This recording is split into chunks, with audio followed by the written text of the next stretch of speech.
Do you ever feel like you're your own worst enemy in your relationship? Today, we are going to change that. In today's video, I'm going to share a powerful 3-step process that has helped thousands of people break from self-sabotaging behaviors and actually build and grow a healthy relationship moving forward. We're going to give you some really practical tools to strengthen your relationship and break out of the self-sabotage cycle. So I want to start this by breaking down what exactly is self-sabotaging behavior. Why do we get into self-sabotaging patterns within a relationship? Because ultimately we want love, right? We want to be in a good relationship, but something stops us. What brings us to this point where we end up putting a stick in our spokes and stopping us from building healthy relationships? Well, seemingly unrelated past events trigger current behaviors. Our childhood experiences create really powerful blueprints for adult relationships. What we experience forms the foundation of the tools that we use within our relationship. And this specifically impacts how we connect with our partners in really, really big ways. So maybe there's an offhand comment from a parent years ago. This fuels your need for constant reassurance today. Emotional neglect that you experienced when you were a kid, this can be behind your tendency to push partners away when they get too close. A lot of common childhood and teenage experiences, our history along the way, can lead to self-sabotage in relationships. We learn behaviors and tools in order to protect our emotions. We can develop these patterns that deepen and deepen if we don't interject. This can include inconsistent parenting, emotional unavailability, or being involved in toxic relationships.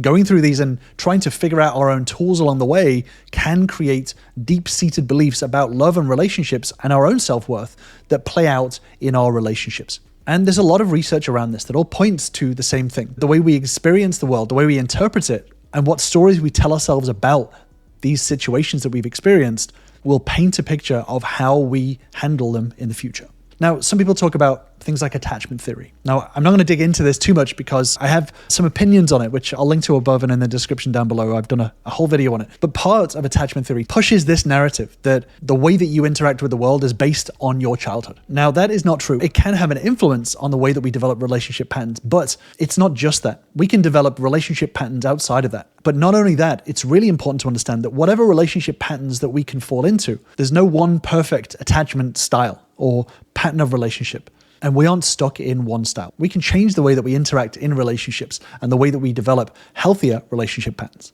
But oftentimes these patterns can manifest in quite subtle ways. They can impact your daily interactions, not only with your partner, but also other people around you. The way that you interact with cashiers or people working at the gas station, whatever it is. But most of all, these tools that we learn along the way impact our long-term relationship success, especially within romantic relationships. By looking at the way that you interact, the patterns that you experience, and ask yourself, is this effective? Is this having a healthy impact on relationships, or am I running away from problems? Is this helping me to grow myself, or is this pushing me in a direction where I'm actually lowering my self-esteem? Digging into the way that you interact in relationships and understanding those roots, you're going to start to gain the power to rewrite the way that you interact in relationships moving forward. And just before I jump in, if you do want more videos like this on repairing, building, and growing healthy relationships, then feel free to subscribe to my channel for new videos every single week. So I want to break down what I'm calling the Saboteur's Toolbox. These are really destructive relationship patterns. Self-sabotaging behaviors in relationships are actually a lot more common than you think. These destructive actions are kind of hidden wrecking balls that can demolish even the strongest connections. These actions can include constant criticism, intense jealousy, emotional withdrawal. It kind of creates a paradox. We crave deep connection. As a human being, this is what we all want. We want someone to understand us, to deeply see us and feel us and know who we are. But when we perform these toxic actions, these actions push our partners away and stop them from getting to deeply understand us. So for example, if you're constantly criticizing your partner, whether it's internally or externally, it's like an acid. It kind of slowly erodes the foundation, the emotional safety within the relationship. Or jealousy. Jealousy is fueled by insecurity. Sometimes we feel like jealousy is a good thing, right? People talk about the idea of like a healthy jealousy. But if this isn't kept in check, this creates a really suffocating atmosphere that stifles intimacy. If you're feeling constantly jealous, this is going to come out in all of your interactions. Or emotionally withdrawing, avoiding any tough emotional situations. This builds an invisible wall, brick by brick, until your partner feels completely shut out. If you're constantly withdrawing from your own emotions, from your partner, from the way that your partner's talking to you, then it's going to prevent that connection from building. If you're unable to handle your partner having a difficult time, difficult day, criticizing you or whatever it is, if you constantly feel the need to pull away, then it's going to cause your partner to stop telling you these things and it stops to build this connection. So it's really crucial to know that these create a cycle of conflict and distance, and it undermines the very connection that we want, and it introduces a lot more barriers to intimacy with our partner. Ultimately, it destroys attraction. Over time, your partner stops becoming attracted to you because you're performing all these toxic actions. So it becomes a self-fulfilling prophecy. We push our partner away, they become less attracted to us, and then we say to ourselves, see, this always happens. This is why relationships aren't for me. This is why I should be single. We're subconsciously trying to protect ourselves from potential pain, but end up causing it instead. So why? Why do we keep doing this to ourselves? These actions aren't because we're gluttons for punishment. They are misguided attempts at protecting ourselves. Whether these are fears of abandonment and inadequacy, they drive us to act in ways that ironically push our partners away. And yes, we're trying to shield our emotions, but actually we're setting ourselves up for the very pain that we're trying to avoid. We are creating this path and we create this self-fulfilling prophecy. So it's really important to understand this. This is the first step towards changing these self-sabotaging behaviors. By recognizing these patterns, we can start to challenge and start to change them. But in order to truly break free, we need to dig deeper. We need to expose the lies that our anxiety is telling us about love and relationships. So when we are self-sabotaging, this comes from a place of anxiety, right? But the thing is, this anxiety becomes a lie. Your mind ends up tricking you.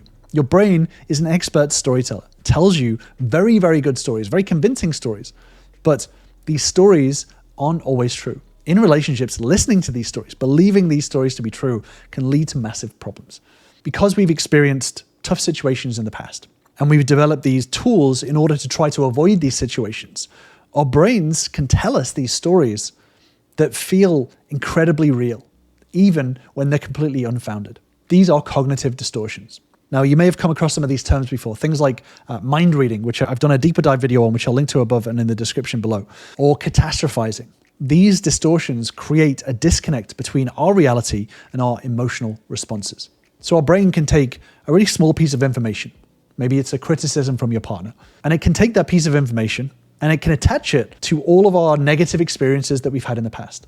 And it can push it together to create this really intense story. So let's say your partner criticizes you. And in the past, you've been through a relationship where your partner was constantly criticizing you and you interpreted that as a terrible thing, caused you a lot of pain, a lot of trauma. This one piece of criticism we can attach to the story of our past, and our brain can create the story to say, this new partner is exactly like the old partner. They're going to constantly criticize you. So you get defensive. You start to stand up for yourself. You're saying, I'm not going to go through this pattern again. I'm going to put an end to it now. I'm going to step in and I'm going to tell them why they shouldn't criticize me. But ironically, because you approach a conversation very heightened, very angry, this ends up creating more criticism from your partner. This can end up pushing your partner away and actually generating more criticism. And then over time, as this criticism happens and this negative feedback loop goes on, and the relationship breaks down, we walk away from the relationship saying, see, they're exactly the same as the last partner. This is one example of how distorted our perception can be. And this leads to conflict and ultimately the demise of the relationship. So these mental traps have a massive, massive impact on the way that we perceive the world and our relationships. They cause us to jump to conclusions, react defensively, and create emotional discords over these imagined threats. And this cycle of worry and conflict can destroy even the strongest connections. So it's really crucial to know that our emotional responses are based on the stories that we create, not reality. And recognizing this is the first step to breaking free from these thought patterns. But there is a way out, and this is using cognitive restructuring. So we have cognitive distortions and we have cognitive restructuring. Cognitive restructuring helps us to challenge and change distorted thinking. So by identifying our cognitive distortions, we can start to see our relationships a lot more clearly and respond in much healthier ways. So this is all well and good in theory, but how? How do we do this? How do we break free from these anxieties and start to get more of a grip onto our love life? Well, as I mentioned at the start of the video, there is a 3-step process to stop your self-sabotage. The crazy thing is that a lot of people get into this idea that, I just am the way I am. Like, this is just what I need in a relationship. The thing is that you actually have the power to rewrite all of your relationship stories starting now. You don't have to sit there in the same cycle over and over again. You can start to change it. So this 3-step process is what I call the 3 R's. That's recognize, reframe, and respond. The first step is to recognize your triggers and your self-sabotaging behaviors. This step is all about becoming aware of your patterns. Maybe you lash out when you feel vulnerable, or you withdraw when things get too intense. Identifying these behaviors is really, really crucial to breaking this cycle. Next, it's important to reframe these negative thought patterns. So challenge these stories that your anxiety is telling you about your partner's intentions. Oftentimes these narratives stem from past hurts, not a current reality. So by shifting your perspective, you reduce the emotional weight that leads to ultimately conflict. And then finally, it's important to respond with vulnerable communication. So this is about expressing your feelings and your fears without blaming or attacking your partner. So this is about opening up, talking about it from your perspective, but not about pointing fingers. Vulnerable communication helps your partner to see your true intentions, and it reduces defensiveness, and it fosters and cultivates this understanding and this connection between you both. But I want you to know that I recognize that this is 3 simple steps, but this doesn't mean that it's easy. But that's why it's so crucial to start working on it now. This is ultimately going to be part of a larger relationship toolkit. It's really important to start building this toolkit now. Building these tools, honing them, learning them is going to have a massive impact not only on your relationship with your partner, but all the relationships around you. And in working with the thousands of members that I've worked with, a lot of members join me having developed these self-sabotaging patterns within their relationship. And it takes work and building your tool set in order to break out of it. But it is possible. And if you do want to join me, then join me on my relationship bootcamp, where you'll learn the same steps and tools that all of my members start with to start turning their relationships around. Just click on the link in the description to join us. Oftentimes we can default to really defensive mechanisms to protect us from these perceived threats. But ultimately, these threats aren't really actual threats. Your partner criticizing you is not really a threat. It's not really actually changing anything about you. It's so important to break out of these patterns because this impacts everything that you do. Like we said, it impacts your actions. It impacts the way you speak with your partner. It impacts your self-esteem. It impacts what you do with yourself, how you grow yourself, how you build yourself, how you live your life. All of these things, getting to the root cause of all of this will shift everything within your life and have such a massive impact on the way your relationship plays out. And self-sabotage can actually come out in quite subtle ways. There are a few things that we can do that we don't even realize are part of this self-sabotage toolkit. And I've done a deeper dive video on this, which I'll link to on the screen, but these self-sabotaging behaviors can manifest in ways that we don't even realize that we're doing. So sometimes we can think we're not self-sabotaging, but we are, right? So it's important to look at your actions, look at the things that you're doing and work your way backwards, understanding how these actions are impacting your relationship and where they're coming from. So I'm going to leave you with that deep dive video and I'll see you over there.